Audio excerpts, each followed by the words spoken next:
আসসালামু আলাইকুম। আওয়ামী লীগের নেতাকর্মীদের জন্য অগ্রিম ঈদ মোবারক। কারণ আমি আমার এর আগের ভিডিওগুলোতেও বলেছিলাম যে লেখা রাখেন, আওয়ামী লীগকে নিষিদ্ধ করার যে দাবি উঠেছে, এটা এই অন্তর্বর্তী সরকার অথবা এই সরকারের যারা উপদেষ্টারা আছেন তারা কেউই করবে না। বিষয়টাকে অন্যভাবে ডিল করা হবে, কিন্তু দল হিসাবে বাংলাদেশ আওয়ামী লীগকে নিষিদ্ধ করার জন্য কোন রকম পরিকল্পনা বা সিদ্ধান্ত এই সরকার নেবে না। আর যারা এই দলটাকে নিষিদ্ধের জন্য সর্বপ্রথম দাবি তুলেছিলেন, মানে আমাদের এনসিপি বা বৈষম্য বিরোধী সমন্বয়করা সার্জিস এবং হাসনাত, আপনাদের খেয়াল থাকার কথা, স্মরণ করিয়ে দিই। এই সরকার গঠিত হবার পরপরই তারা দুইজন হাইকোর্টে একটা রিট করেছিলেন, ঠিক 24 ঘন্টার মধ্যে তারা তাদের রিটটা তুলে নিয়েছেন। এখন আওয়ামী লীগকে নিষিদ্ধ করার জন্য এই যে বিষয়টা, এটা সরকারকে দিয়া তারা চেষ্টা করতেছিল। তবে ডক্টর মোহাম্মদ ইউনূস নোবেল পাইছে ভাই, দুনিয়াটা ভাইজা খাইছে। 3-0 নিয়ে চিন্তা করে আপনার বোঝা উচিত। ডক্টর আসিফ নজরুল ইসলাম তিনিও ক্ষমতা গ্রহণের পর বলেছিলেন আওয়ামী লীগকে নিষিদ্ধ করা উচিত হবে না। তবে যারা আওয়ামী লীগের মধ্যে মানবতা বিরোধী গণহত্যা অথবা অপরাধ কর্মকাণ্ড চালিয়েছেন এই জুলাই আগস্ট অভ্যুত্থানে, তাদের বিচার হবে।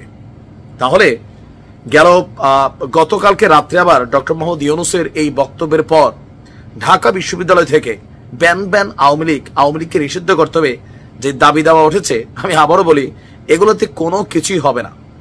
এদের এই দাবিটা এখন কার বিরুদ্ধে? সরকারের বিরুদ্ধে। সরকার কার? এদের। এখন এরা যদি সরকারের বিরুদ্ধে দাঁড়ায় তাহলে বুঝতে হবে যে সরকার ঠাস করে যে কোনো একটা সিদ্ধান্ত নিবার বাংলাদেশের মানুষ এই মুহূর্তে বিশ্বাস করেন আর রাজপথে নামবে না।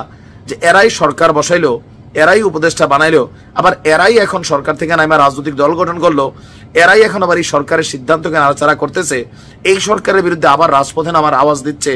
ভাই, জনগণ এখন ব্যক্তি জীবন নিয়ে ব্যস্ত।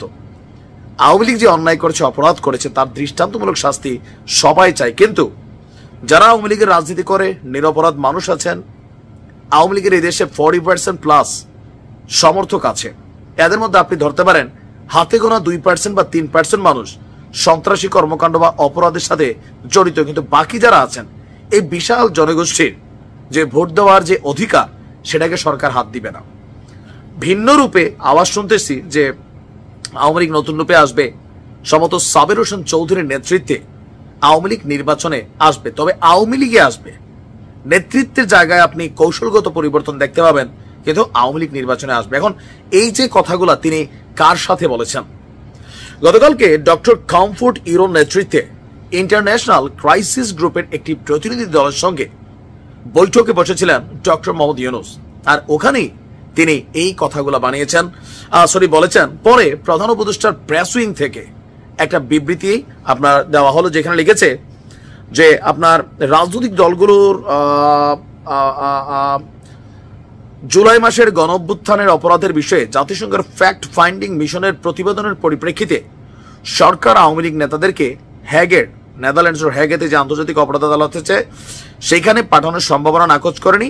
আর দল হিসাবে আওয়ামী লীগকে নিষিদ্ধের কোনো পরিকল্পনা আপনার সরকারের নেই।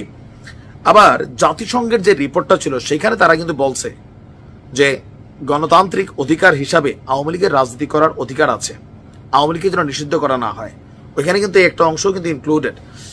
সো সব মিলেয়া আওয়ামী লীগকে শতভাগ নিষিদ্ধের পক্ষে এনসিপি, এনসিপি যারা সার্জিস এবং হাসনাতের মতন দীর্ঘদিন যাবৎ ছাত্রলীগের অভ্যন্তরে ছিল, আবার সময়ের সাথে তারা ছাত্রলীগ থেকে বের হয়েছে, তারাই সবার আগে শেখ হাসিনাকে ফাঁসি দিতে চাচ্ছে, আওয়ামী লীগকে নিষিদ্ধ করতে চাচ্ছে।